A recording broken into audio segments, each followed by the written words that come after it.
Aaron and I are standing here on the floor now with former Secretary of State Henry Kissinger, who was here ringing the bell commemorating 30 years of U.S.-China relations, which, of course, were made possible by the hard work that Secretary Kissinger did while serving under President Nixon. We welcome you, sir. Thank you very much for being with us. Good to be here. The obvious first question is the situation in Gaza. It's an area of the world you have worked very hard on. What is your view? How serious is this? We have to remember, Israel withdrew from Gaza unconditionally in 2005.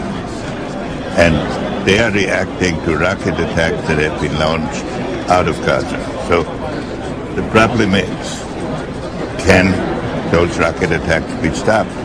And then they will have to stop their military operation.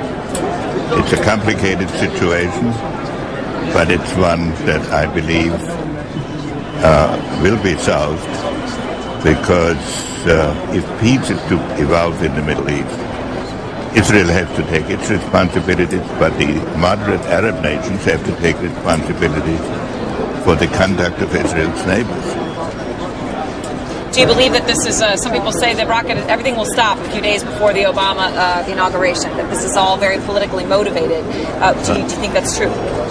I think it's a continuing process. The fundamental problem is, can Gaza conduct itself in a way that it is not a military threat to Israel? Then there will have to be a negotiation eventually, and soon, between Israel and the Palestinians about an overall peace settlement. What do you think the most important thing is for Barack Obama? Obviously, you're here to talk about the anniversary for U.S.-China diplomatic relations, but if you had to say this is going to be the country or the conflict or the place that will define the Obama administration, what would it be? The president-elect is coming into office at a moment when there are upheavals in many parts of the world simultaneously. You have India, Pakistan, you have the jihadist movement. So he can't really say there is one problem that is the most important one. But he can give a new impetus to American foreign policy, partly because the reception of him is so extraordinary around the world.